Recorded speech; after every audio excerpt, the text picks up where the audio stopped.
बिस्मिल्लाहिर्रहमानिर्रहीम अस्सलामु अलैकुम वरहमतुल्लाहि वबरकातुहू वेलकम छु तो यूट्यूब चैनल पे यस जन नाव छु देसी जायका विद इंशा वीडियो स्टार्ट करने ब्रोट अगर तुम सान चैनल पे नई छो चैनल कर सब्सक्राइब तो वीडियो वो एंडस तम बराबर आज बना बह जामतिस दोदस मज ककुड़ यमिच रेसिपी बह तुह शेयर कर तो करो अजिच रेसिपी स्टार्ट रेसिपी खतर न्यू मे ये ककुड़ तो यह छलान बह गोडनथ असल पे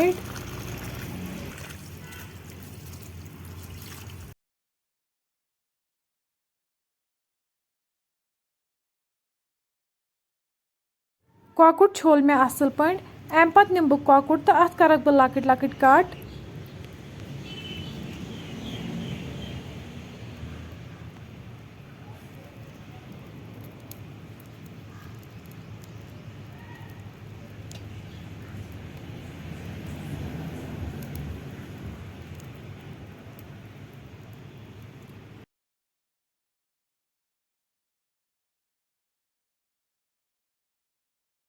तुम हेकि वुचित कॉकड़स मकल मे कट कर अम पत निम बह ककुड़ अकिस बाउल मज अत मज त्रा बह वन 2 चमच नून 1 चमच लिदर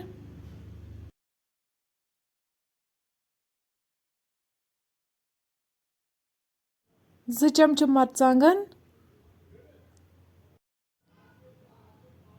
1 चमच दानवल पाउडर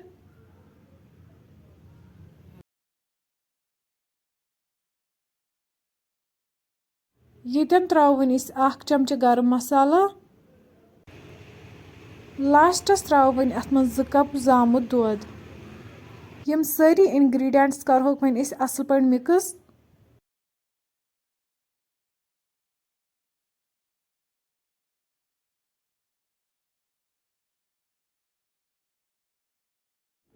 तुम हेकि वुचित सारी मसाल असल पे मिक्स गमित वन थो पे ठाण लगभग 10 मिनटन तो अत दिमो 10 मिनटन रेस्ट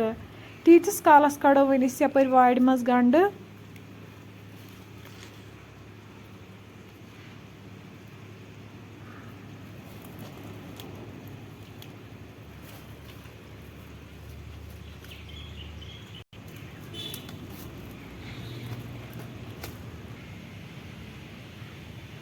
तुम हेकि वुचित गंड कड़ मे अम पत छलक बह वन असल पे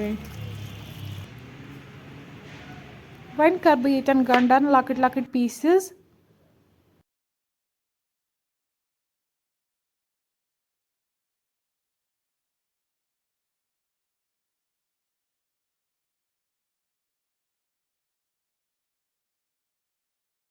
गंडन मकलो मे लकट लकट पीसेस कर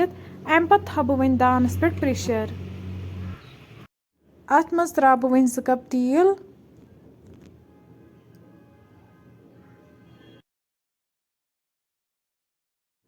तेल गरम गसित त्रा बह वन अत मज गंड तो यह करन बह असल पे फ्राई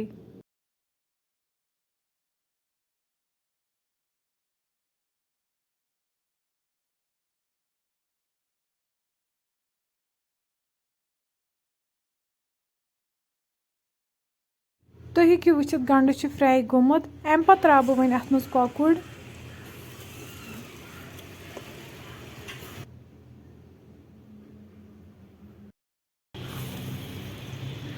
वन ककुड़ ते असल पे फ्राई करुन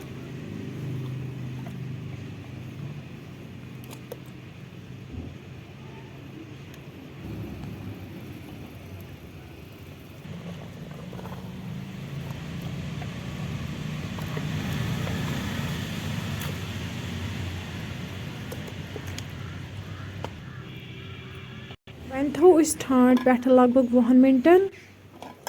20 मिनट बाद तुलो वन ठाण थोद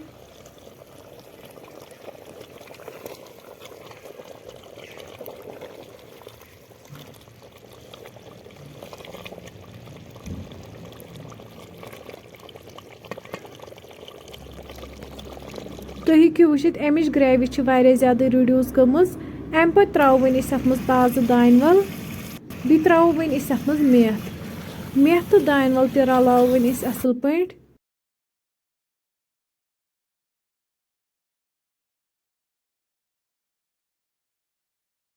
तुम हेकियो वुचित एम दियुत कील वापस। अमुक मतलब गो सोन कॉकड़ छ बिल्कुल तैयार। वन कड़ो वन अकिस बाउल मज नेबर। वन हेको अस गर्मा गर्म सर्व करित बतस सत।